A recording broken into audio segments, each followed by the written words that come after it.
Chair, you're on mute. Your microphone's muted.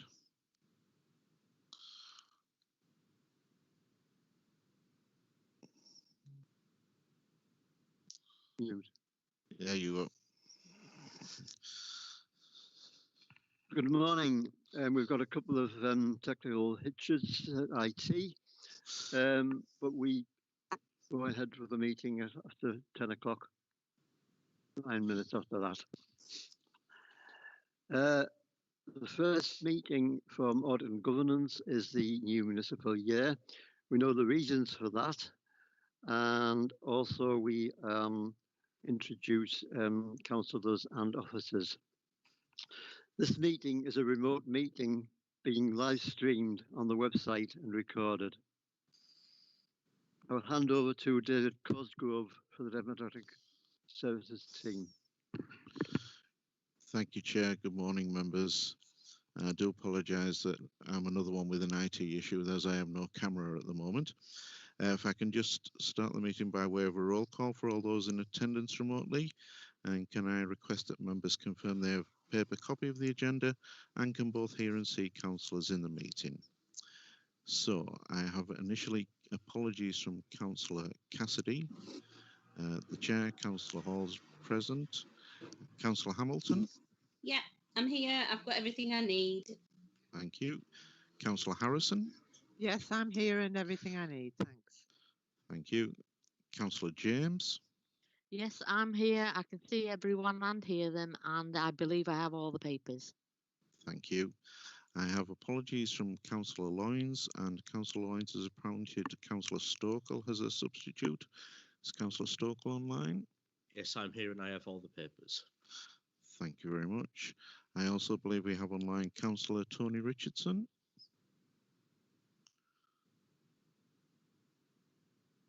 Did see Tony earlier. Are you there, Tony?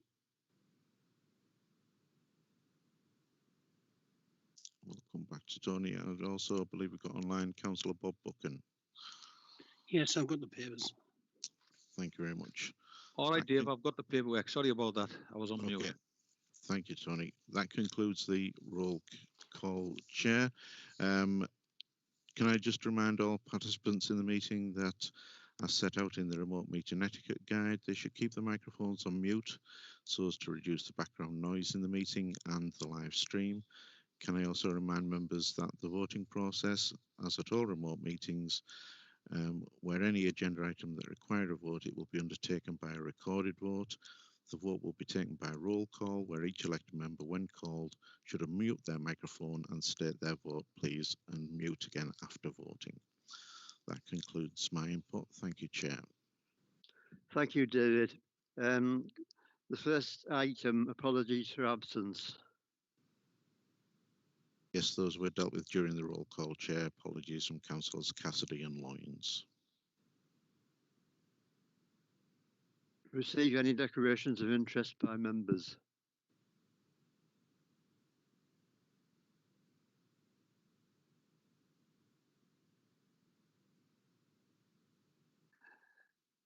Minutes to confirm the meetings on the health of the 5th of March. Can we accept those? Accepted. Move the minutes, Chair. Thank you. And 3.2, meeting held on the 12th of March 2020. Accepted. Same again.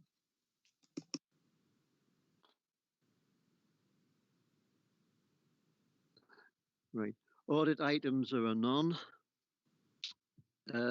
Move to number 5, Sanders items. Local Government Association model draft member code of conduct consultation. Hold on to Joan. Thank you, Chair. Members have in front of them a very brief report which outlines the background to the Local Government Association draft review of the Code of Conduct. A reviewed draft model has this year been produced in a consultation exercise undertaken between the 8th of June and the 17th of August. Feedback from this consultation will assist the LGA in its development of a final draft, which will be reviewed by the Local Government Association's Executive Board before being presented to the next LGA General Assembly in the August of 2020. As part of this consultation, we have circulated links and opportunities to join webinars to members to contribute. We also asked members for any comments or views that we could include in an Audit and Governance Committee response. I can confirm that we received no views and no comments, and that on that basis, I am asking the committee to note the report and to note that we will in due course be bringing details of the formalised, confirmed review document in due course. Chair, so if I could just ask the committee to note that report. Thanks, Joan. Any comments or views from members? Nothing. Okay, so we can note the report. Thanks very much. 5.2, REPA, Regulation of Investigatory Powers Act 2000, REPA, quarterly update. John, please. It's me, this one, Chair. Yeah. Hello, members. Just this is one of our regular quarterly updates on the use of REPA powers. Just to inform members that for the last quarter, that's up until the end of August, there were no use of any of the REPA powers across the authority. So that report is simply for members to note. Any comments, or can we recommend the report be noted? No. Okay, thanks very much. Health.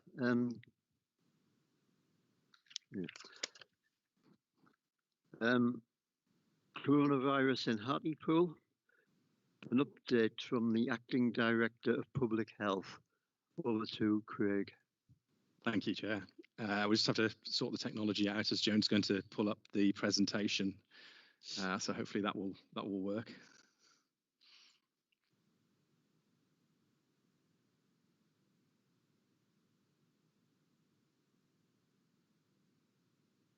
Yep, there we go. Excellent. So yeah, I'm going to talk to you today about where we are actually at to the current situation on COVID-19 in Hartlepool, but also look at just a bit brief story of where we've come from. Next slide, please. You'll be aware that obviously we have been hit quite badly by COVID-19 in Hartlepool. This graph here shows the rate per 100,000 for cases for the UK and Hartlepool together. And you can see on the orange line there at the top is the Hartlepool cases, which has shown quite a larger difference per 100,000 than the UK population as a whole. One of the things we saw with that was that we went into this pandemic a little later than the rest of the country, but obviously it's hit us harder for a variety of reasons. Next slide, please. If you look at the pattern of the disease, you can see at the top there, the graph shows the pattern, the number of cases, weekly totals of new COVID cases in England. And again, the bottom graph shows the weekly cases, new COVID cases in Hartlepool.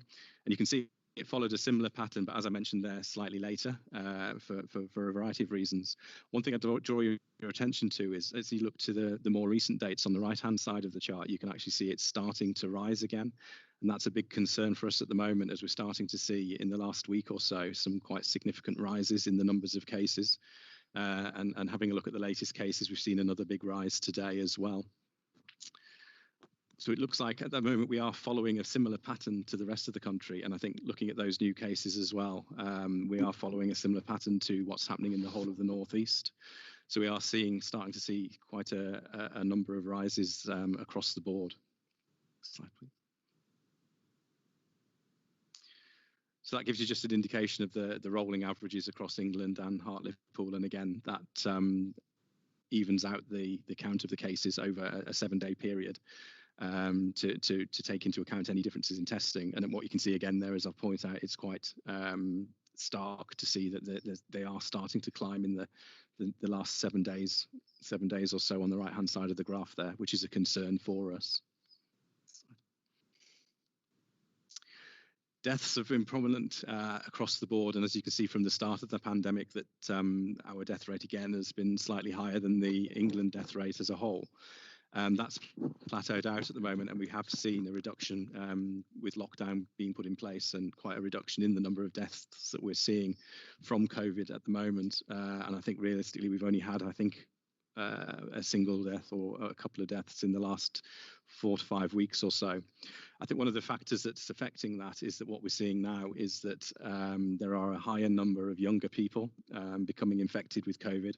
And I just had a quick look just before I came on to the presentation, and again we're seeing that the later cases that we've seen rising in the last few weeks have been predominantly in the 18 to 35 age group. And what that we know is that the virus affects younger people in different ways. So that's one of the explanations for the reason that the death rates aren't increasing and the hospitalizations aren't increasing as much as we've seen in the past.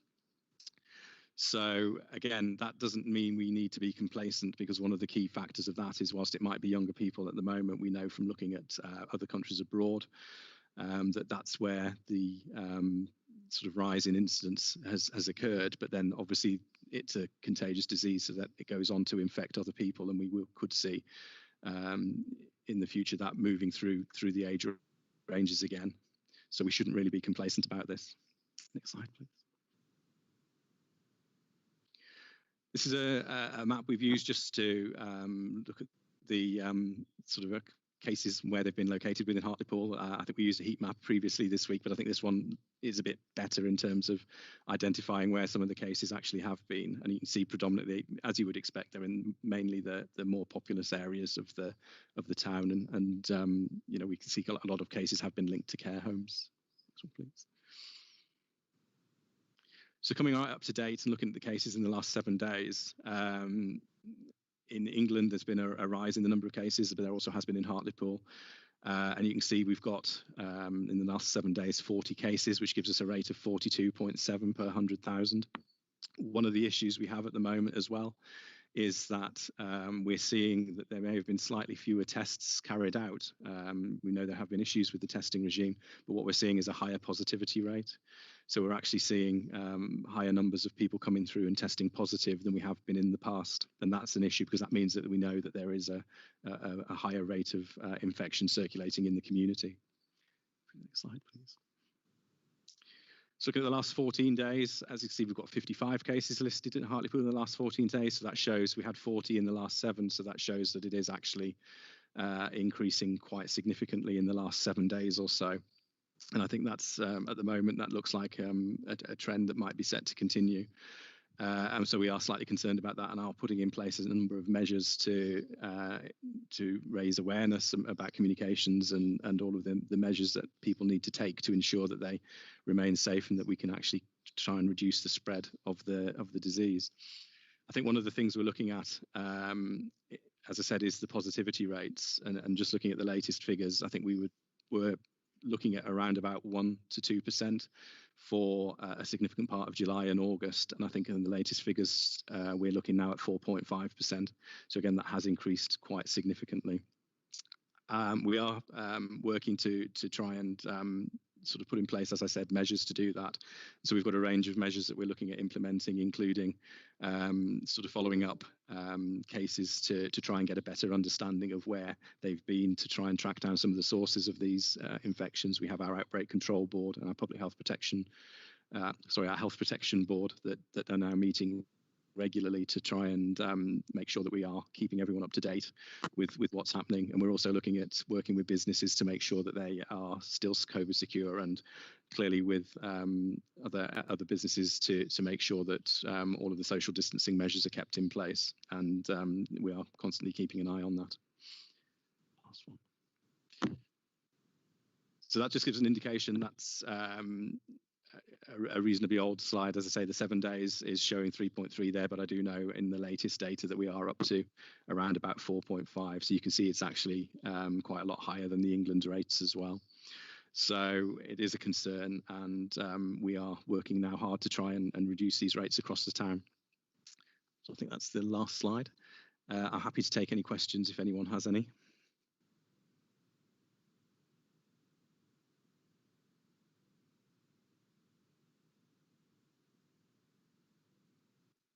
Thanks very much. Any questions? Councillor Marjorie James. Thank you, Chair. I just wanted to make a few comments really on the slides that we've seen, and the fact that I mean the next reporter is also something that maybe needs to pick this up, but most of our young people are of the opinion that you don't go out of an evening to socialise, meet your friends and have a good time. They go out to get drunk. It's as simple as that in many, many cases. Now, once they've actually overindulged in alcohol, then social distancing and everything else just goes by the wayside. And I think that I believe very strongly that that's being mirrored in many towns and villages across the country, which is why there is a problem in this age group. The fact is, and if I use myself as an example, I have an underlying health issue that means that I was not able to sort of engage in social activities until very recently, other than sort of shopping and things like that for food.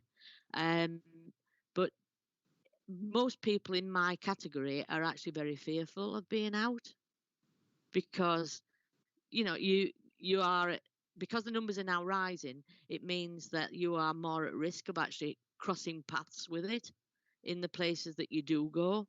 So I'm not sure how we actually deal with that or whatever, but the fact is that we have a growing population of older people that are fearful, and we seem to have also a large number of younger people that just go out to get drunk.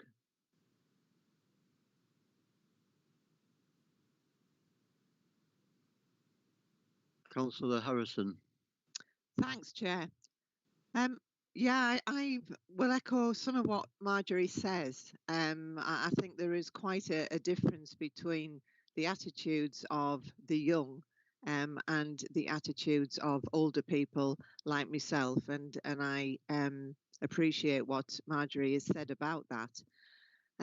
I don't think we should be blaming young people. I think that a lot of the responsibility, if you like, for this lies with quite a number of the businesses, the places they go to get drunk. The fact that parents are allowing parties in gardens or whatever, and large groups of people to meet. And this seems to have gone on even during lockdown in some cases. So I don't think people are always getting the message. I think the message is being sent out, and I think our council have done a very good job at trying to get the message out.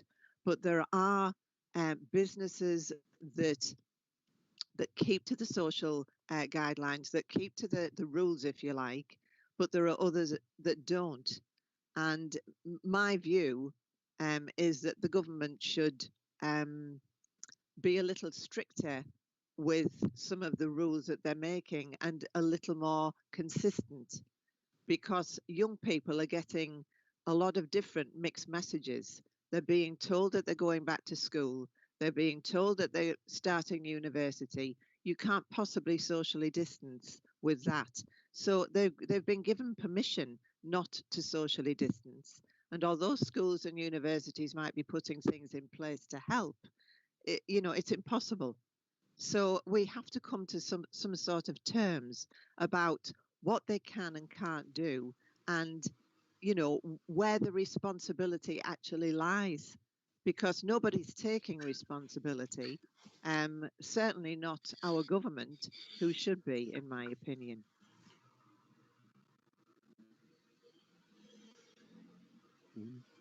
Councillor Hamilton.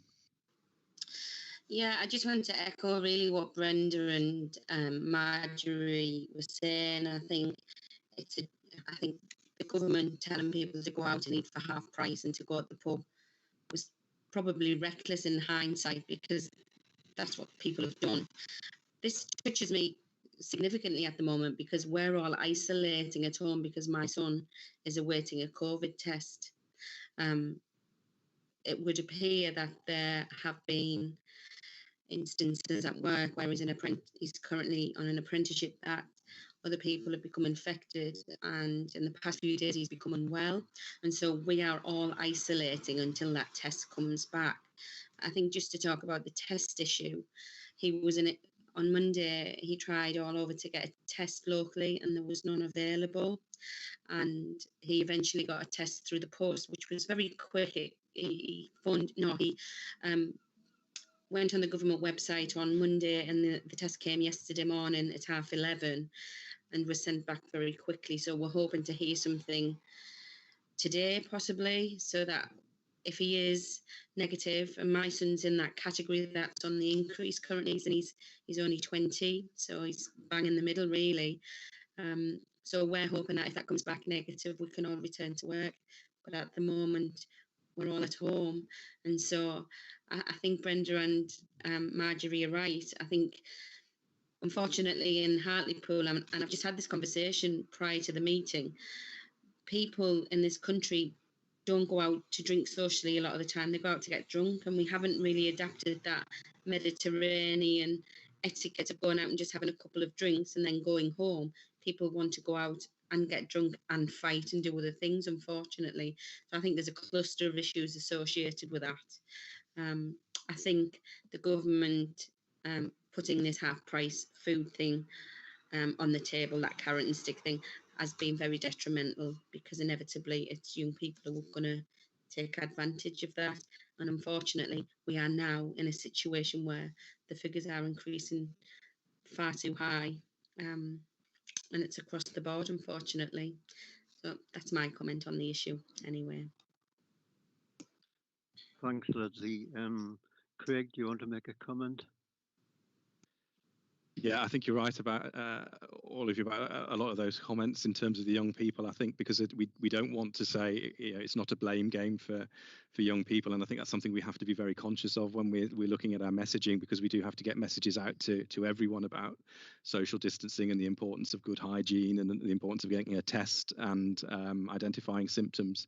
So I think as we go forward in the next week or so, our messaging will be looking at that and looking at how we target that, but certainly not using that, you know, this is being driven by young people approach, because there are multiple factors as to why that might happen, and it would be detrimental to look at any particular messaging in that way.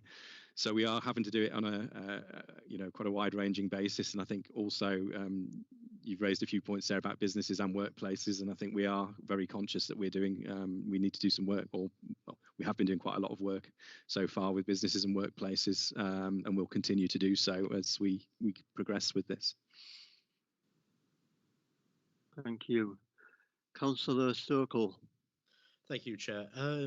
It's just a quick comment that the Eat Out to Help Out scheme has been a success, and eating at a restaurant with your family or with your friends in a socially distanced manner will be completely fine. Let's not forget that the Eat Out to Help Out, the discount was not applied to alcohol, so it's a different part.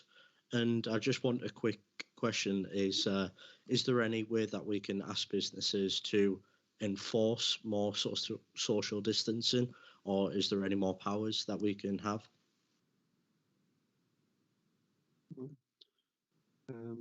Sylvia, do you want to come in?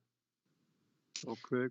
Yeah, thank you, Chair. It was just to say that we have been working with a number of business sectors already. We currently are working with the hospitality industry, contacting our businesses on either by a visit or via telephone call, speaking to them about the control measures they've actually got in place at the moment, seeing if there are any gaps there, and giving them further advice, and sending them information and links to all the government guidance in relation to this. So this is something that was already happening.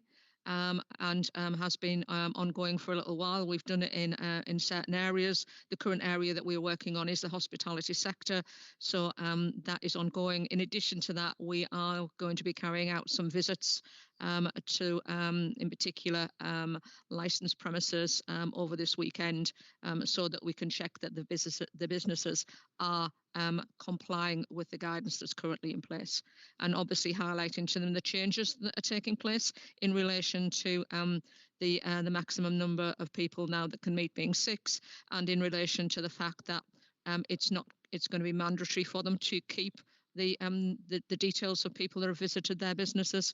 So that message is changing as the guidance comes out.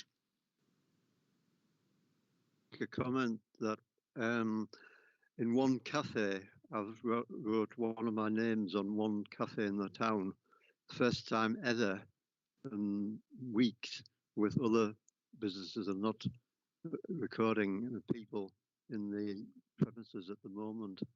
I mean, that could be an issue in the future, maybe. Cameron, do you want to come back or not? Thank you very much for the information. A couple of comments. I mean, people are saying that mixed messages from the central government are contradictory. I haven't full detail from the proclamation yesterday about 6 people in one group or whatever. It's a massive reduction from 30 people to 6 people.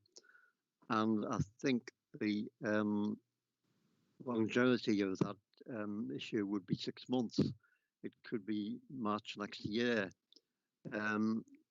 Craig, have you got any comments on that? Have you got the information of the 6 people? Very vague in the radio this morning about, is it households or different people, or they're even talking about pregnant women. Is it one person or two people? You know, contradictions. I'll have to have a look at the guidance, because I think the groups, it was quite clear about reducing the numbers of people to groups of 6. I hadn't heard about seen the pregnant women one yet. I'll go back and have a look at that. But I think the reasoning behind that obviously is to try and reduce the spread. And I think given we do get information around contact tracing, and we can see where contacts have been identified from cases, and what we have seen up till now is that there's quite a lot, as you would expect, of household spread, but also quite a lot of people visiting households up to date, and that's been quite a high number of contacts. And again, not all contacts will go on to become cases, but that's like a likely way of spread. So I think that one of the reasons to do this is to try and minimise in the household spread, but also, as we said before, you know, when people meeting in groups in pubs and bars and restaurants and anywhere else as well. Thanks, Craig. And also more testing and more track and trace. There'll be more symptoms or positive cases on the record at the moment. My question is symptomatic people, how many people from the testing in the future now? Do you know the numbers about the percentages of asymptomatic rather than positive cases?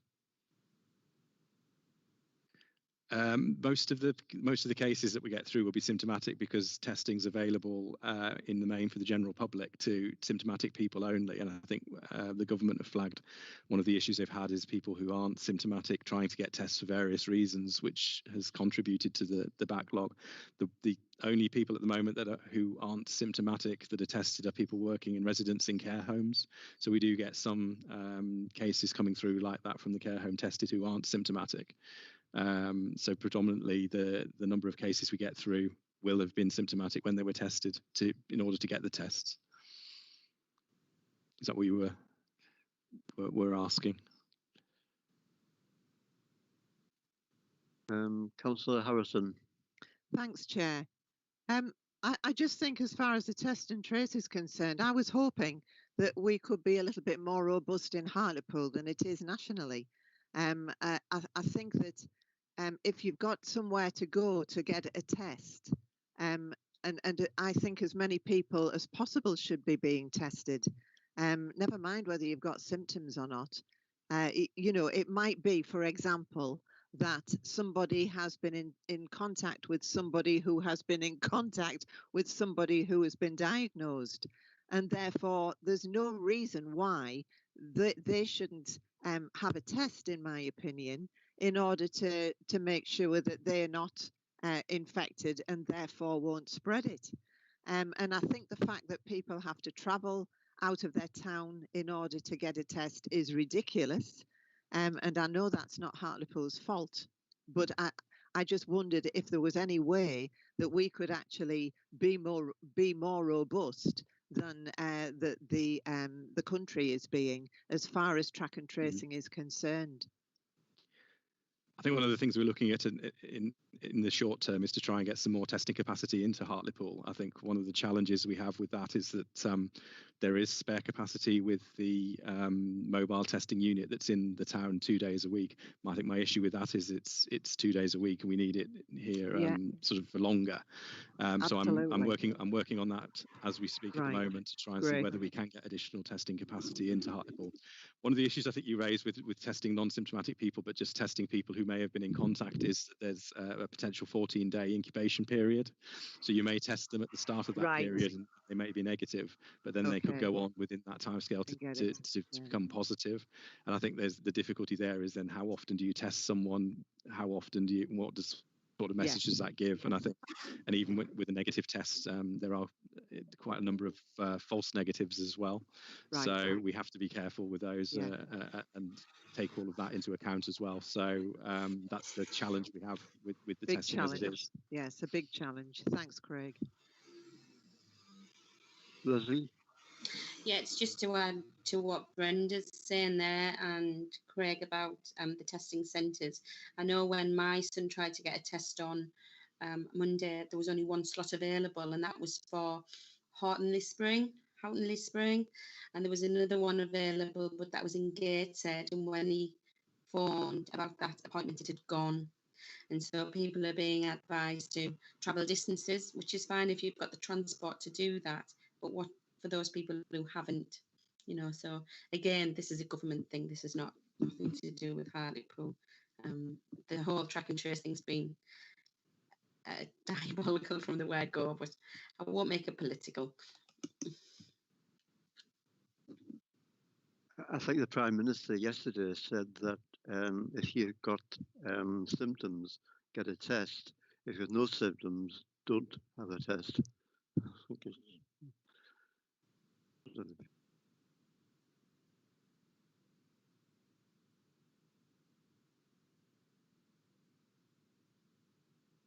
More comments or issues or questions? No? Okay, thanks very much for the presentation, Craig. It's very appreciated. And see you there, so thanks. Thanks very much. Through you, Chair, just to confirm that we will be receiving similar updates from the DPH as we progress through the year, and we'll incorporate them in the discussions about the later item around the activities for the remainder of this year. Thanks very much, Joan. Moving on, the next item is 6.2, Community Safety Plan 2021. Over to Sylvia. Thank you, Chair. This item is to present the draft Community Safety Plan to the committee, and that was attached in Appendix 1 of your report. The Community Safety Partnership have a statutory responsibility to produce a community safety plan. And whilst originally it was our intention to produce a 3-year plan running from 2020 to 2023, due to the impact of coronavirus, it was not possible for us to follow the route that we had been planning, and therefore it was decided that we would look at just producing a plan for 2020-2021.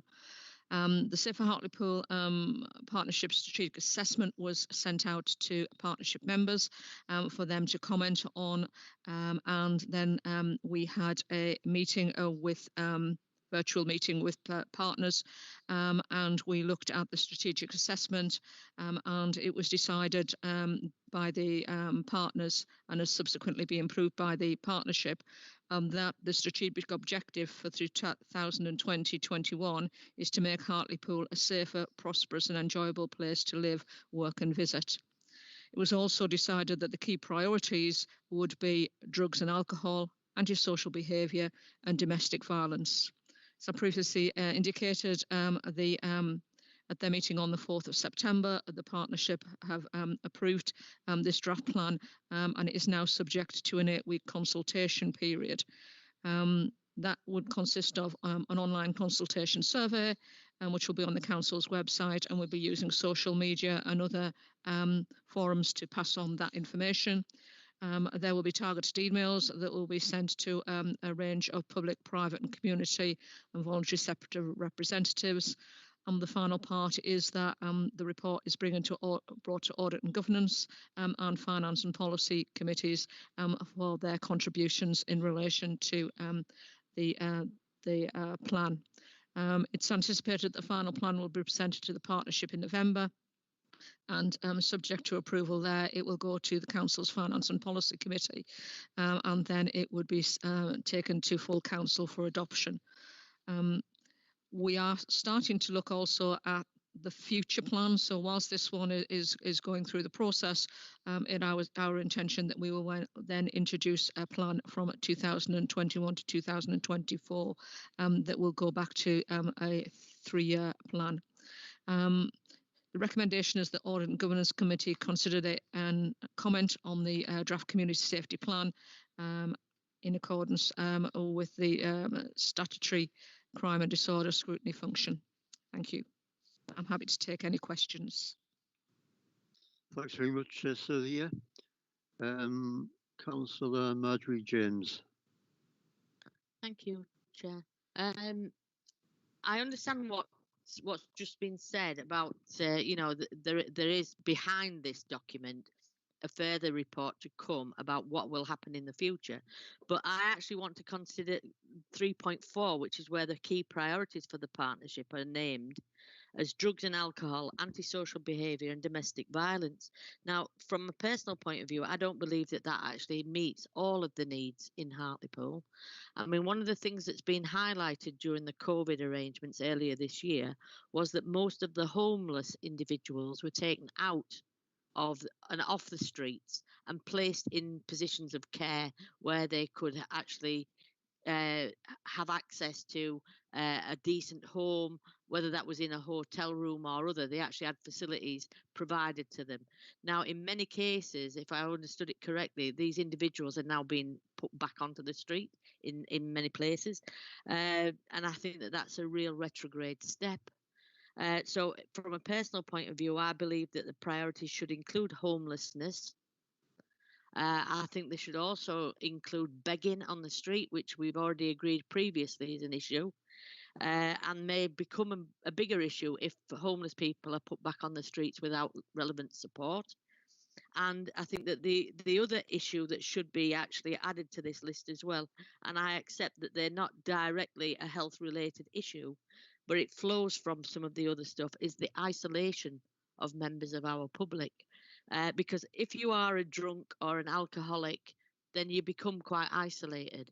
So I believe that sometimes we use labels for categories, but we don't actually take it to its fullness. We keep it quite tight as being, we're looking at people on drugs or alcohol, but we're not actually looking at that person in the round and making sure that they have the support they need to make sure that they aren't experiencing those issues for any longer than they have to, and that they don't, as part of that issue, become themselves homeless or isolated in a way that their only friend is either a bottle or a needle. Okay. Thanks, Marjorie. Brenda. Thanks, Chair. Yeah, I'd like to just add my support to what Marjorie has said. I believe that during the lockdown, particularly, a lot of good work was done in the areas that Marjorie has mentioned.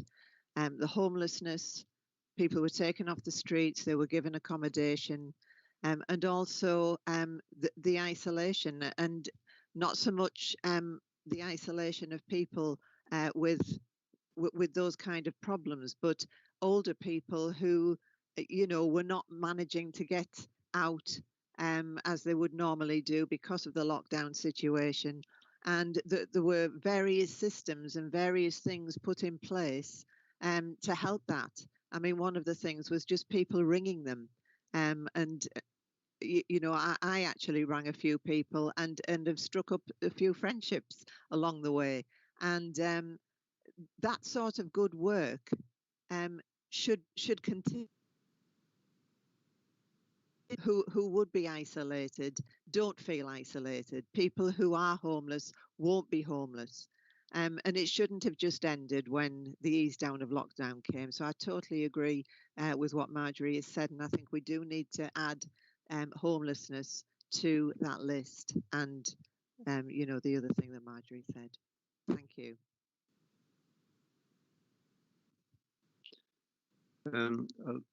Recently, I looked at the figures from suicides. I think it's rocketed in recent times, particularly lockdown. And I think there'll be a lot of issues in the coronavirus in society because antisocial behaviour is up in one sense and down in the other sense. I mean, burglaries is down now, but a lot of businesses in empty properties, offices, factories, whatever, suffering burglaries or whatever. So I'm very interested in the next reports about the quarters from December 19 and March 2020 compared with future quarters from June and September. So I think there'll be a lot of issues from society issues at the moment in the community safety team. Sylvia, make a comment? Yeah, thank you, Chair. I think what I'd say is that some of the matters that have been discussed, I feel would be or are covered in the priorities that are already there. So the issue, for example, of begging would be included as part of the antisocial behaviour element. We know that problems in relation to some of the people that are begging and potentially homeless are linked to drugs and alcohol. So I think you've got to realise that these are really quite wide-ranging priorities and will cover a number of the matters that have already been raised. Thanks, Sylvia. Any other comments? No. So, any comments we can put forward to community safety and Sylvia? Okay. 6.3. Ccfa Hartlepool Partnership Performance. That was the Q3 up to October, December 2019. Over to you, Sylvia.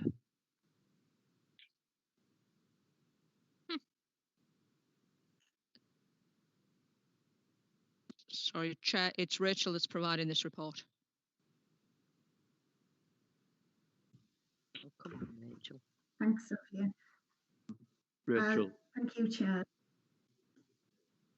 Morning, everybody. Apologies, but I'm having the same problem as David and my camera won't switch on this morning, so I do apologise for that. The SHP performance reports are presented to this committee in accordance with its statutory crime and disorder function to scrutinise the performance management of the partnership, and the suspension of meetings due to the coronavirus pandemic has prevented both of the reports on today's agenda being presented to the committee in a timely manner, and the information is now unfortunately considerably out of date. The Q3 and Q4 reports are the final reports linked to the outgoing community safety plan, and as such I don't propose to go into detail about the figures in these reports. Going forward, the content and format of partnership reports will change to reflect the priorities in the new community safety plan, and suitable performance indicators will be agreed following the conclusion of the plan consultation period, which Sylvia alluded to just now. In relation to both performance reports, the recommendation is that the Audit and Governance Committee note and comment on SHP performance in both of those quarters, and I'm happy to take any questions that members may wish to raise. Thank you. And looking at the two reports from Q3 and Q4.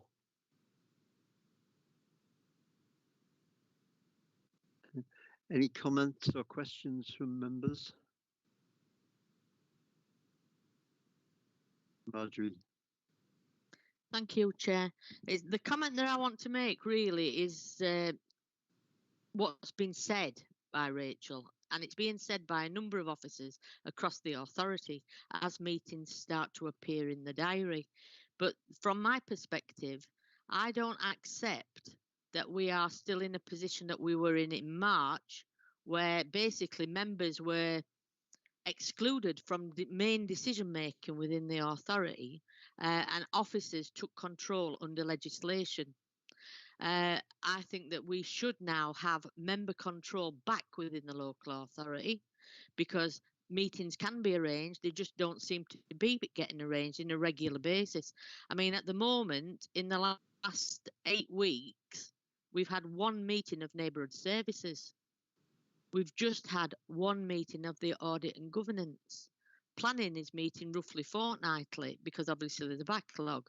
So it is possible for us to have a proper agended meeting. They just seem to be with big gaps in between them. So I don't anymore accept that, you know, well, members have not been available to make decisions because we've been dealing with COVID. You know, I could accept that in the initial stages, but I do believe very strongly that members now need to reassert their position within decision making, and that meetings should be called in a timely fashion. Thanks, Marjorie. That's a very pertinent point. Any other comments, questions? No.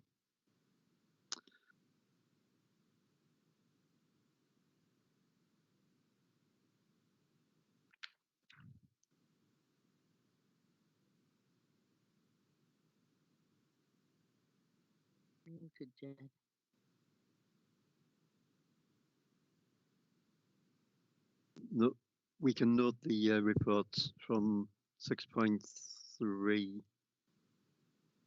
6.4, 6.5. So we move on to 6.6, councillor call for action. Now, Chair.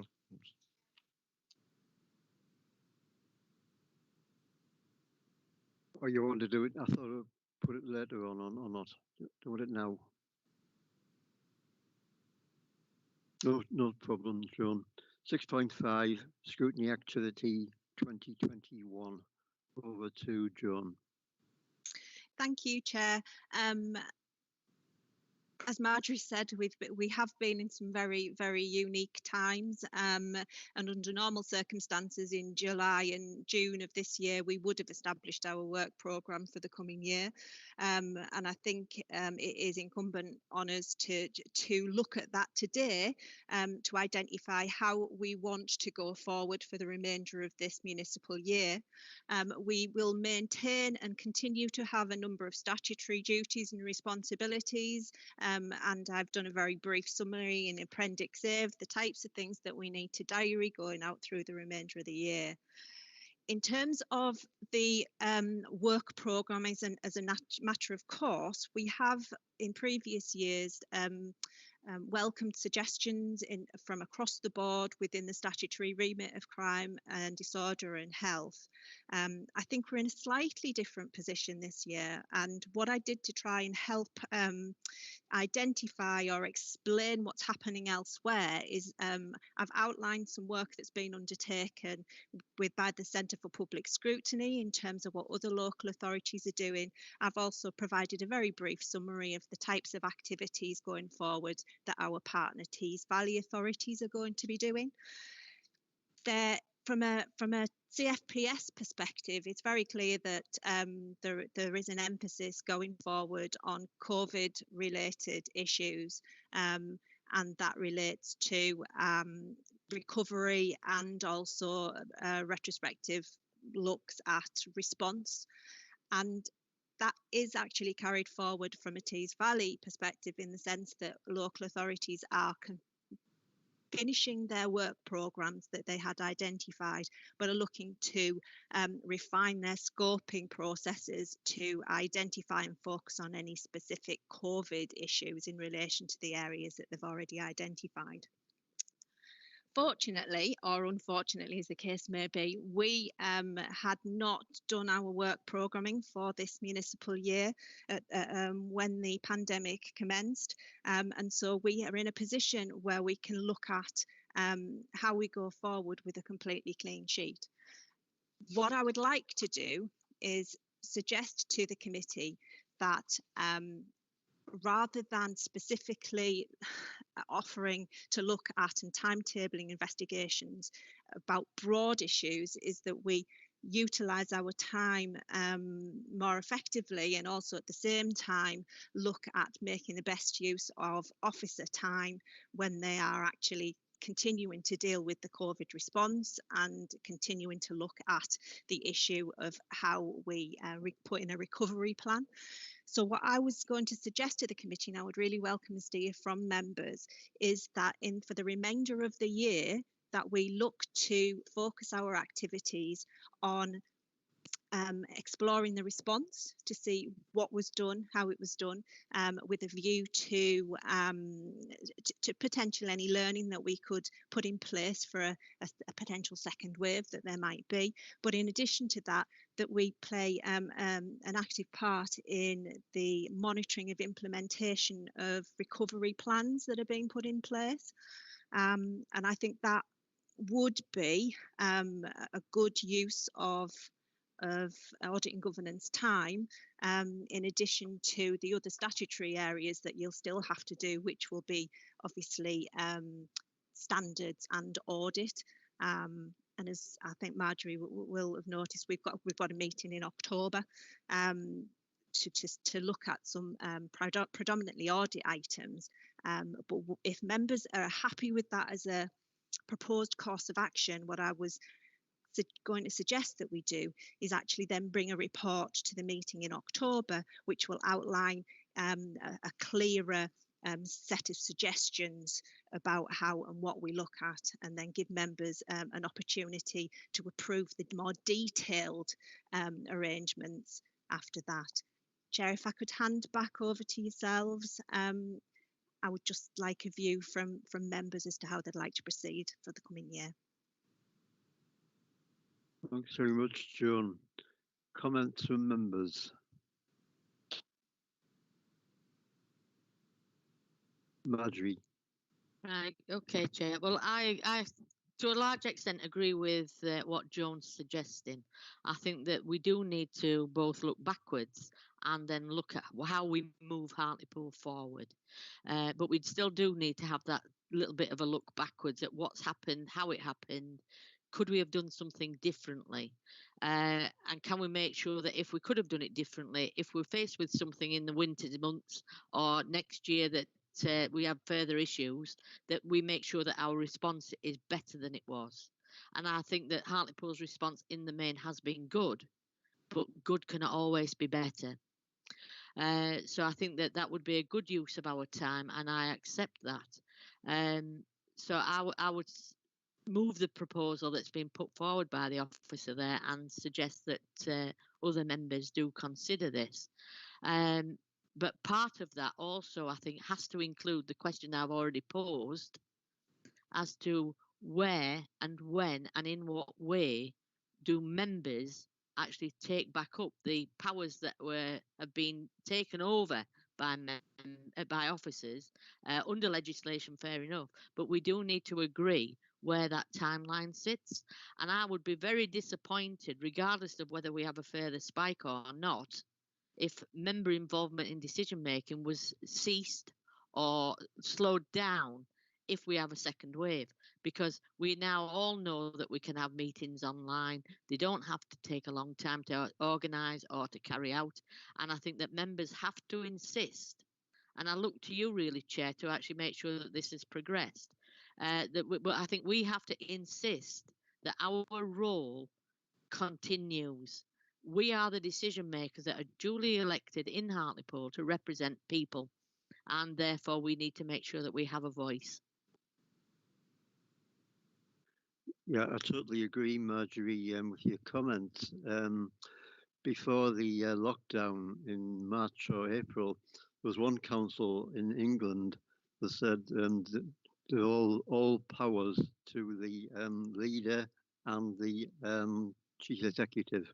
That's it, you know, and they put it in the press. So I think we look at the your comments. Brenda. Thanks, Chair. Just to say, Joan, that yes, I think it's a very good idea, and I think particularly to look at, you know, obviously how things can be improved. Yes, I agree with Marjorie that it's been a good response from Hartlepool, but good can always be better. But also to look at how we're going to come out of this.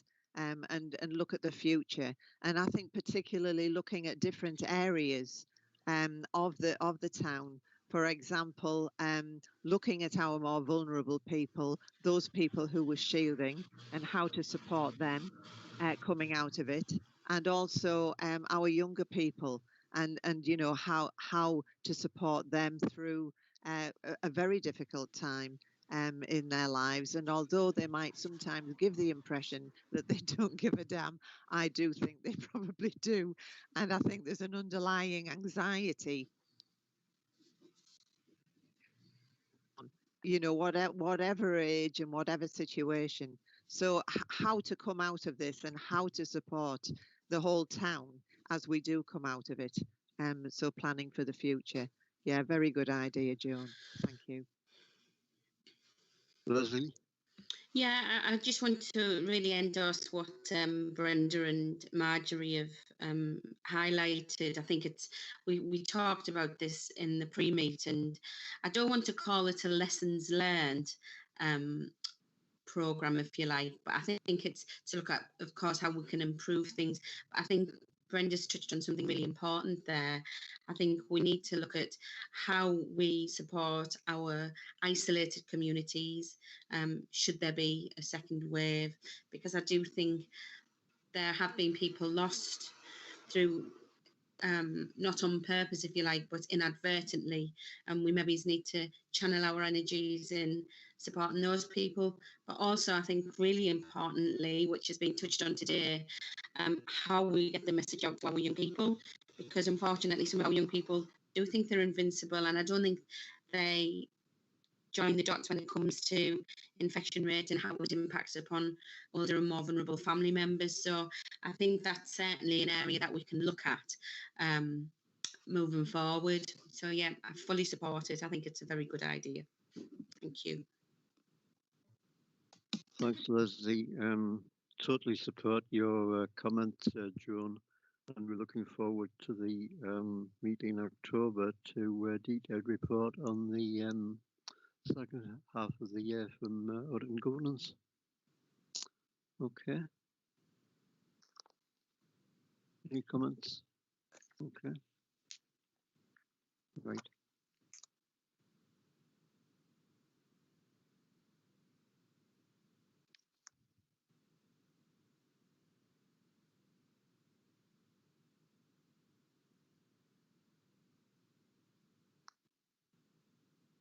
Mute. Yeah. 6.6, Councillor for Call for Action. Now we're on pink papers at the moment, and there was a lot of names in that report. So if we have a general debate or conversation, we have to go into private session for many names. So a one with no names in the conversations. Okay. To Joan. Thank you, Chair. Members have in front of them an introduction report into the CCFA. This is the first that we've received under the powers that are outlined in the Police and Criminal Justice Act 2006.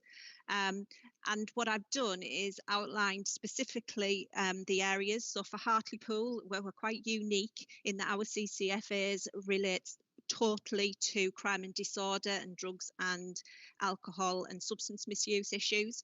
That predominantly is because of our governance arrangements and the statutory scrutiny areas of work that we undertake. So the council is required to have an agreed CCFA procedure, and that's outlined in Appendix A. And within that, there is a very clear selection criteria at 2.2 in the report, from items I right the way down to VI. So I suppose at this point, what I would just like to identify is that what I'm going to ask the committee to do today is to look at this report and identify whether the CCFA, as a very first point, meets the criteria required to be taken forward to be considered. So if we look specifically at the criteria, there's got to have been clear evidence to demonstrate that reasonable attempts have been made to resolve the issue with relevant partners. It has to be an issue that affects a group of people living within a Hartlepool area. It must relate to a service or event or issue that the council has direct responsibility for. It can't have been looked at over the last 12 months. And the issue must not relate to an ongoing service complaint or petition. In addition to that, the issue must not be being dealt with at this present time by any other committee. So in your conversations or your deliberations, what we need to do is make sure that it complies with all of those elements of the criteria. The report outlines very clearly what isn't a CCFA, and I won't go specifically through those. They're there for members' attention.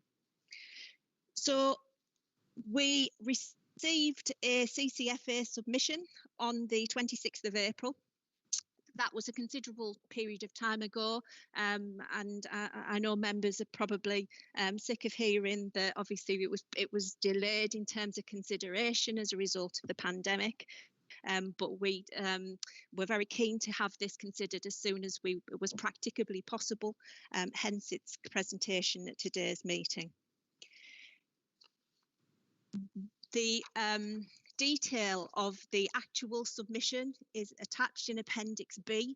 As the chair has indicated, those are on pink papers, and any discussion in relation to the detail on those pink papers would require us to move into closed session. However, if we maintain an overarching view, conversation, then we will be able to conclude discussions of this in public. In addition to what you have in the submission at Appendix B, we thought it would be beneficial for the committee to have details of the work undertaken by partners and the council in relation to the issues, and they're outlined in Appendix C. We do have today Sylvia present, who will be able to provide any additional information or detail that the committee might wish, and in addition to that, we do have two of the signatories to the CCFA present today as well. Chair, looking at the recommendations, the committee is asked to consider the content of the CCFA and determine if it meets the criteria for consideration, if it then requires no further action, and then on that basis, if it does meet the criteria, should it be investigated by you as the Audit and Governance Committee, or should it be redirected to the relevant policy committee or body? Chair, at this point, if you'd like to open up discussions. Thank you, Joan. Any comments from members? Councillor Brenda Harrison. Thanks, Chair. Reading this, I in my mind, think that it ticks all of those criteria. It seems to have been a long drawn out problem, which obviously over the years has been dealt with by various councillors, various officers and teams, and there's still no resolution to it. My question, Joan, to start with is, if we look at this, what can we do? I mean, do we have any powers to do anything in terms of, you know, getting it resolved? Because it just seems to me, I mean, I've been involved in a couple of similar kind of issues before, and I'm not saying they were sorted out straight away, but it certainly didn't drag on this long. Well, I haven't been around for that long, so it, you know, it just seems to have been something which it's baffled me as to how it's taken so long, and it's gone on and on and on, and those people who are involved must be past themselves. So I wonder, what was the question I asked you, Joan? I've forgotten. But you know, can we do anything? Yes. Do we actually have any powers to do anything? The quick answer to that is, as with any piece of work undertaken by Audit and Governance, we can make recommendations to policy committees in terms of action. So yeah, a forceful recommendation can be put forward, but we cannot insist that any action is taken. Marjorie? Well, two bits really to what I want to say, Chair, because like most members in the past, I have utilised petition, round robin email, all sorts of methods of ensuring that residents' issues are taken forward. Now, reading the criteria for the referral route, if I have produced a list of names and addresses, phone numbers and details, that would be a reason for this not to be a call for action, which I think is a weakness in the process, because it actually means that if you're a good councillor and you're doing your job and you're trying to rattle every cage that you can to get a response for residents, then ultimately it could fall by the wayside because you've done those things. So again, we agreed earlier that there needs to be a training programme around call for action, and members need to have that and have a greater understanding of how it works.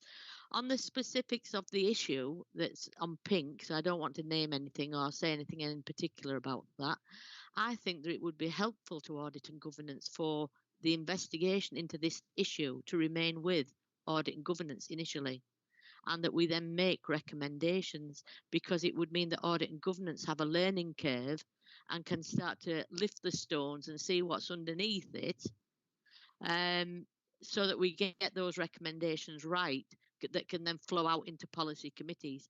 But I think that because this is the first opportunity and it's obviously in a very lengthy issue, then I think that maybe we should keep it in Audit and Governance and look at it ourselves. It wouldn't prevent recommendations being dealt with in a policy committee at a later point.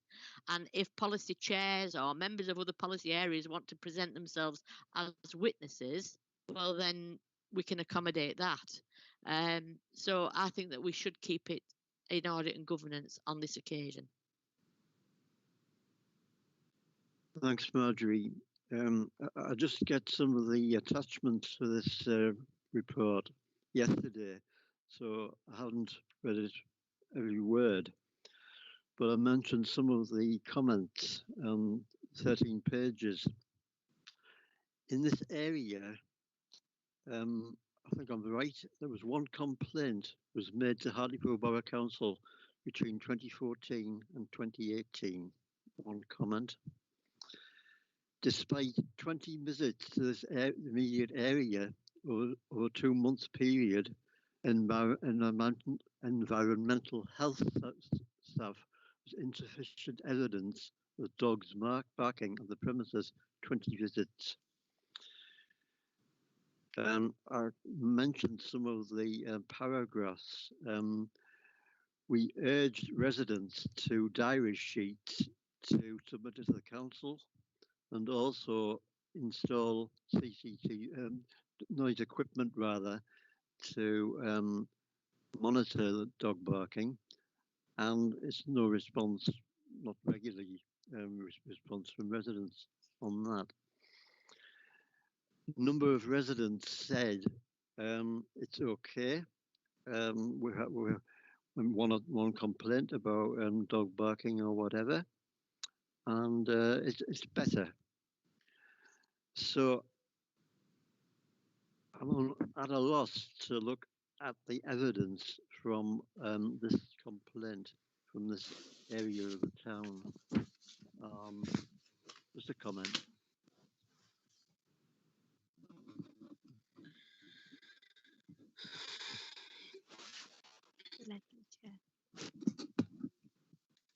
John?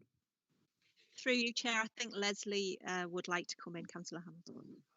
Leslie. Yeah, I don't want to say too much about what's in the pinks, obviously because it's not for publication. However, and I'm not going to talk too much about this, but I will go back to 3.2 in the call for action information that's being distributed. And I'll just quote what's being said here. If people want to read it, it's over 14 years of noise complaints from the local community, which has already been identified by the council as a statutory nuisance. Action has previously been taken in the past. However, this continues to be a problem for the local people to the degree, and I will highlight these words. This has ruined my life, my neighbours' lives, and my family life. Now, if that is the case, and I've read through these things this morning, if people's lives have been affected so badly, why on earth, when the offer is being put forward for equipment to be fitted in somebody's house in order to gain evidence that will hopefully stop their lives being ruined, it has been declined on a number of occasions. Now, if I was a person who was being affected by persistent noise or neighbours' dogs barking over a period of time, and it was causing me alarm and distress, I would accept whatever material equipment was available to me in order to remedy that, and that hasn't happened. So, you know, we can debate what's in the pinks, but I just want to highlight that, you know, materials have been offered, they've been declined. If it's causing you that much alarm and distress, you would have accepted that. That's all I want to say on the matter. Thank you. Marjorie? Thank you, Chair. I just want to comment really on what Leslie's saying, and I agree with her in principle. But the fact is that I have actually been involved in a few of these cases, not many, but a few of these cases. And residents have declined to have cameras in, they've declined to have sound equipment put in, because the problem is that in most cases, it's not done quietly. The person that is being complained about is informed that that is happening. So you then end up with the threats happening as well. So residents decline because you've put them out on a limb. And we need to really find a way as to how this is operating and why those decisions are being made, because it really weakens the outcome. Which is why I'm suggesting that we actually use this as a test piece and that we keep it in audit and governance and look at it, because there are huge gaps in the information. There are also, I've identified a couple of occasions where, because it was only one of the issues that was being complained about, it went to a completely different officer. and the officer that was looking at it in the round wasn't even informed of that. So I think that there are things that we can take out of this report that would strengthen the councillors' call for action and allow us to actually look at some of the policy areas as to how we deal with resident complaints. Sylvia? Thank you, Chair. If I could just cover a couple of the points that were raised. For us to deal with something as a statutory nuisance, it's necessary for the person that is being affected to tell us how that is affecting them, and for us to be able to demonstrate it is a nuisance to them. It's not a nuisance to our officers who visit, it's a nuisance to the person in that they can't read a book, they can't listen to the telephone, they can't sleep at night. And we need the information in the form of diary sheets, and if necessary in the form of putting our noise monitoring equipment in, because that would be used as evidence should the matter be taken to court.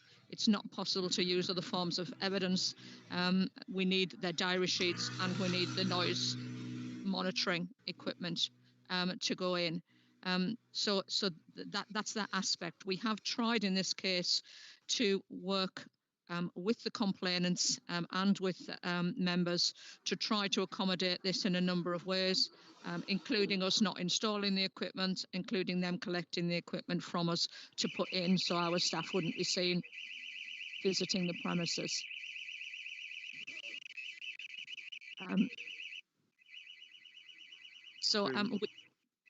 We have tried to deal with this and tried to find a ways round. In relation to notifying the a person when a complaint is made against them, that is a requirement, and we need to do that. But this complaint has been a long-running complaint, and that was done some time ago, so it would not have affected equipment going in to the property, that it wouldn't have happened quickly after the people were advised that a complaint was ongoing, because that was a considerable time ago. So in this case, that is in essence what has happened. Leslie? Yeah, I just want to pick up on what Sylvia has said and something that Marjorie said. So please correct me if I'm wrong, but I understand that every effort will be made to work with the complainant in confidence, and that measures will be taken in order for those people to collect equipment or retrieve equipment from the council. So I know that they will work with any means possible in order to support the person who's made the complaint. I think as well, I think it needs to be highlighted as well when there is a complaint, should it be a case that just get to court, people are always advised to use the equipment that's given to them by the council or by the police, equipment that they would use themselves, i.e. a phone to record conversations or noise, would not be accepted in the court arena. They're very strict about that, and that's my line of work, so I can speak about that with confidence, really. And so in the case we're talking about, I'm sure efforts would have been made to try and provide them with the equipment needed. But please correct me if I'm wrong on that, Sylvia. Thanks, Leslie. Sylvia? Yeah, you're absolutely correct. Our equipment is calibrated equipment, and we demonstrate that it meets all the requirements to be used as evidence in any case. The only other comment that I will make is that the complainants in this case have been advised that the legislation does allow them to take their own action. So that there is a clause in the legislation which does allow complainants to take their own action, which has a different level of proof to the action that we would take. Thanks very much. I mean, on the recommendations on the report, there's 1, 2, 3, meets the criteria for consideration as a councillor call for action. Second, requires no further action. And also, Marjorie, I think the investigated by the Audit and Governance Committee or redirected to the relevant policy committee. So we've got really 3 options. I think we maybe have to record a vote on the. Go on, John. John, yeah. Thank you, Chair. We've obviously had input from the department. I think it would be an idea to give an opportunity for the signatories of the CCFA to see if they have anything to add, and then I'd like to come in with a couple of closing comments, Chair. So that would be Councillor Buchan. Do you have any comments you would like to make? Councillor Buchan, any comments? This has been an ongoing thing. Going back, I think it was 2016 or before that, there was actually a court case found against these people. The complaints are being put in now, and the court did say if anything reoccurred in the future, we looked on it in a very dim light.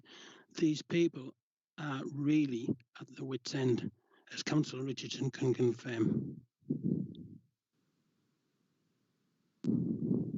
Thanks. Councillor Tony Richardson. Can you hear me there, Jed? Can you hear me? Can you hear me? I can hear you, yeah. Right, Jed, on that, yes, we do understand about the diary sheets. I handed in, personally, 5 years worth of diary sheets in front of a witness, which was Kevin Cranny. I won't tell you the office I handed them into. Them diary sheets went missing. Now, yes, they understand about the DAB machine that goes in. At the moment, one of them residents is touch and go with his wife. She's very, very ill. And that's the reason why he wouldn't have the DAB machine in at the moment. Now, there is an app, and it even says it on the Safety Arctic Pool Partnership. I think this app costs $6,500. And that app you can use that app where it goes down to the safety team. I had a word with Sylvia, and she reckons on it. I think Sylvia's was different on it, saying that this app doesn't work. Yet other councils have the same app in, and it works champion for them. So why aren't we getting this app in? You come home from work, and you've got a DAP machine in. You go to get in the shower. You've got to get out the shower, go down the stairs, and press a button. To me, that's 19 canteen. There must be something else there that's quicker than that picks this sound up. I've personally been around there and heard it. Now, last week, there's a point of contact on here. 1 point of contact. That lady at the point of contact was off 4 days, 3 weeks ago. So how can you contact her? Antisocial behaviour doesn't start at 9 o'clock in the morning and finish at 5 o'clock at night. It's there 24 hours. So how can you contact people when it's there? And this has been going on for 14 years, and it's absolutely disgraceful. It isn't a one-person thing. This is a community. And these are all key workers. I can't mention his name, but one of them in the family is a school teacher. His daughter is a nurse, and he works for Phillips Petroleum. The next door is a headmaster, and his wife's a nurse. They're all key workers, and they shouldn't be having to put up with this. Councillor Buchan. Yes. Put your hand up. Awesome. No. Am I on? Can you hear me? I can hear you now, yeah. Right. Did you have a question for me, Jen?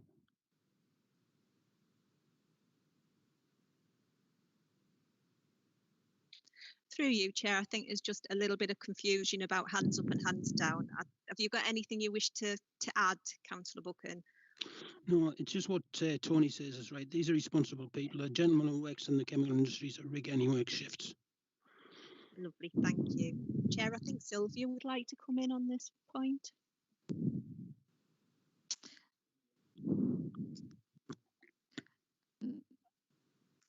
Thank you, Chair. I just wanted to point out, yes, there is something called a noise app, but it is not admissible as evidence when cases go to court. So whilst other authorities do use it, it would not be admissible when we were to take anything to court. It would still be necessary to install our equipment. Marjorie, comment? No. Yeah, thank you, Chair. I mean, I've heard what's been said, but I actually have a much clearer example of when processes do not work. All the way through the lockdown and up until this week, I have been dealing with a complaint between two neighbours that just keeps getting battered backwards and forwards. I've tried to engage other agencies because they're both tenants and of the same organisation. And it was agreed quite early on at the request of the main complainant that he wanted me to be present in a meeting and his sister to be in a meeting because he has health issues. And he felt that he would need both of us to be in the meeting to support him at the point where it was felt safe to do so. Seemingly, I was told this week when he rang me in tears that he'd been invited to a meeting. He thought that I would be there, but obviously I hadn't been invited. And basically, he's been told to stop complaining. So there are issues, Chair, that bubble along for months and months in many, many cases, and they're just not resolved in a satisfactory fashion. So again, I would move, and I would hope that a member would second it, that we take the information in the document, and whether it improves things or not for the individual, we use it as a case for us to look at so that we can identify weaknesses, errors, and correct them and make sure that we have a process that works well and meets the needs of residents that are complaining collectively about a number of issues. Because if not, councillors just get caught up in the middle, and that's not acceptable either. So I think that, since I'm formally moving, Chair, that the item is kept for audit and governance to use as a learning piece. I'll second that. Right. Brenda, any comments? Yeah, I will second Marjorie's proposal. I think it's a good idea to bring it to audit and governance and to thrash it out. Joan? Thank you, Chair. I think there are a couple of issues here. From listening to members, I think it's very clear that there are issues around the process and around processes in general, not necessarily specifically about this particular issue, and that in terms of counts in terms of audit and governance's responsibilities, that is a perfectly reasonable thing to think that you would, or to identify that you would like to look at and that there is an issue with. However, I do express concern with regards to whether this actually meets the criteria for a CCFA in terms of the specific issue. Predominantly the first point, which relates to has everything being done by both sides in order to find a resolution to the issue. This is obviously my sort of comment as an officer, and it would be for consideration by the committee. I would suggest that potentially it does not meet the criteria for a CCFA on that basis, and that whilst there are concerns about the wider noise issues, those could be looked at by the committee quite legitimately, but I do have concerns about it fulfilling the criteria on those grounds. Thank you, Chair. I'll take your point about this issue at the moment, Joan. Leslie? Yeah, and I just want to echo what Joan has said there. I am in full agreement with what she's just said. And the reason I say that is, and I'll say it again, and I take on board what the other councillors have said, Councillor Richardson and Buchan, that they claim that these people have suffered distress for 14 years, right? And it's affected their lives. Now, if this has been affecting people for 14 years and your lives have been shattered as a result, I cannot fathom why those people would have not accept whatever means, equipment or other, that would help them to have this problem solved after 14 years. I find that absolutely bizarre that this has continued when avenues could have been taken in order to address the issue. And so I absolutely support what Jonas just said. I don't think it meets the criteria. Thank you. Thank you, Leslie. Marjorie? Thank you, Chair. I mean, maybe I didn't make myself clear really, but I would still invite Brenda if she agrees to second what I'm going to suggest. I accept what's being said by the officer that it does not meet the criteria, but what I'm also asking for is that so we reject it as a CCFA, but we utilise the information in it as a learning element for the committee, and I'm quite happy with that. So I'm moving, Chair, that is the action that we take, that we reject it as a call for action because it doesn't meet the criteria, but members use the information in this on these pink pages to look at the issues around it, and maybe we can then better train and advise members as to what they need to do if there are issues like this in their community. Yeah, I'd second that, Marjorie. I will support that as well. Absolutely. You're okay, Leslie, with that comment?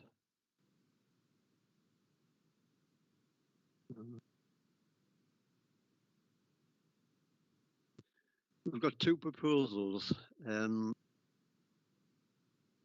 the councillors' call for action, and three sent by Brenda to Marjorie proposal to investigate the Audit and Governance Committee in the future.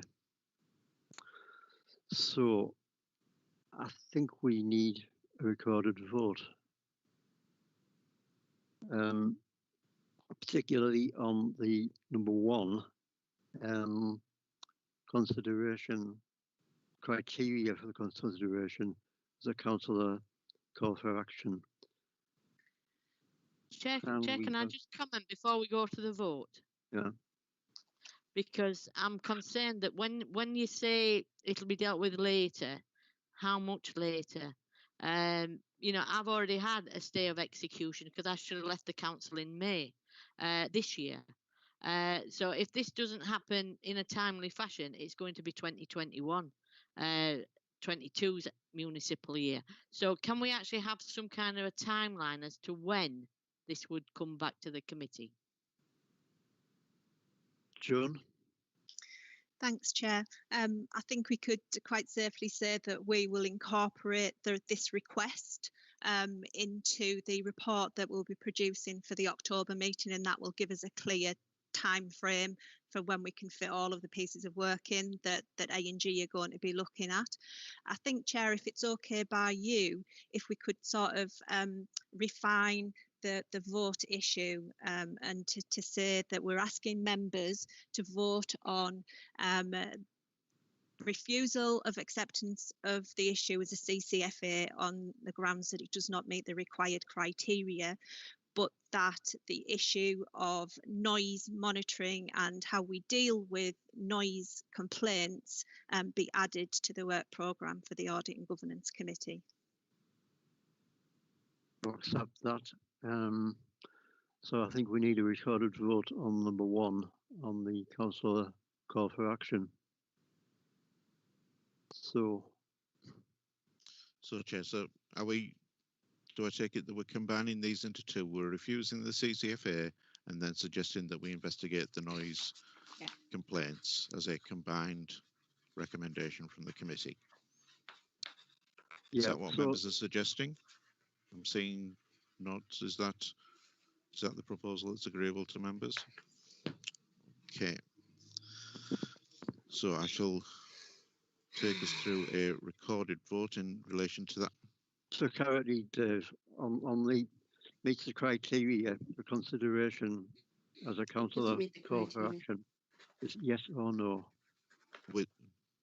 The recommendation is that we are suggesting that it does not meet the criteria, but that we will undertake further investigation into the issue of noise complaints and how those are managed.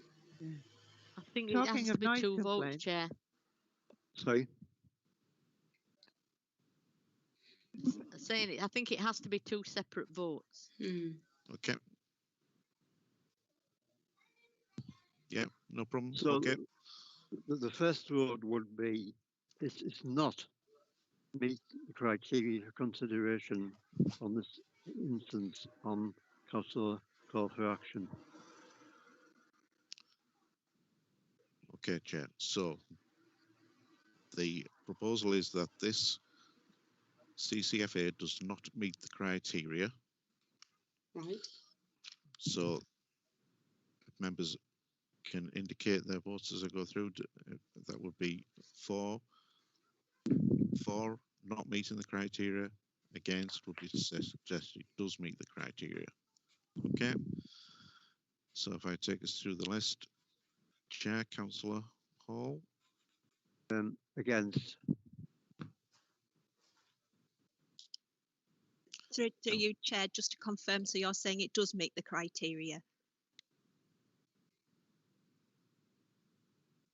No, it doesn't meet the criteria. Through you, Chair, potentially what would be easier to do is if we go each member and just ask them to confirm whether. Yeah. Okay, so the question is, do you think this meets the CCFA criteria? So the first vote, Chair, do you think this meets the CCC criteria?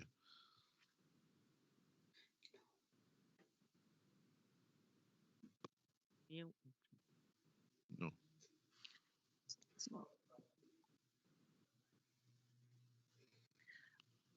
Okay, Chair. So I'm understanding from that you don't think it meets the CCFA criteria.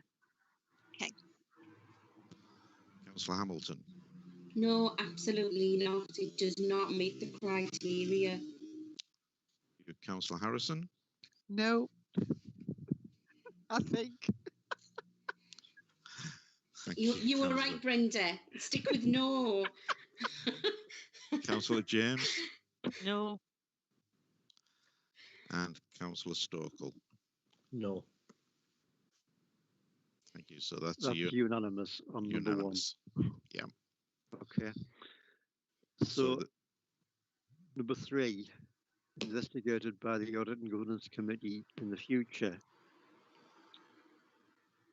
Chair, I'm not sure that. Can I just comment? I don't think investigation is the right word.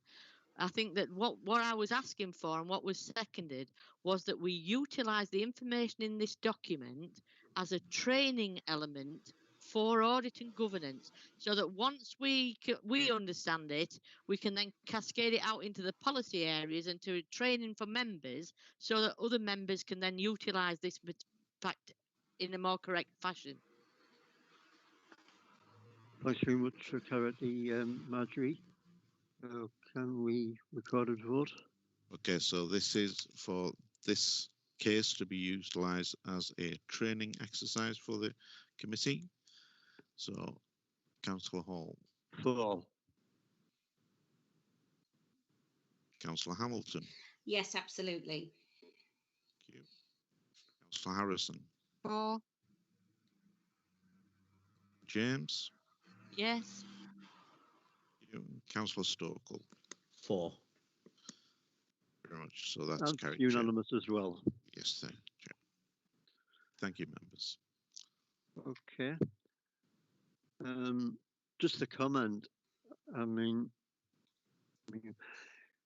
the presentation on the Audit and Governance report to the Ccfa Hartlepool Partnership on last Friday, and one of the comments in that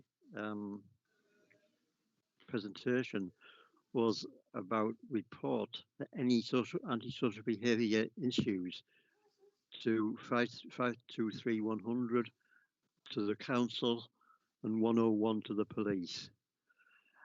When I look at this report, I think the people in this council call of action, as he said, it could be reported every year for every day, and then we'll get some action on that. That's the problem, and that's why we look at the future for the numbers and the council and the police. Well,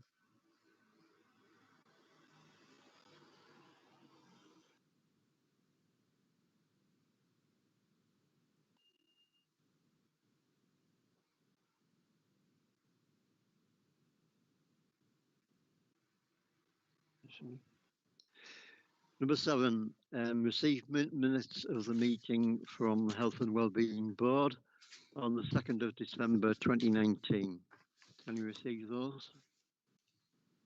Okay. 7.2, the meeting held on the 9th of March 2020.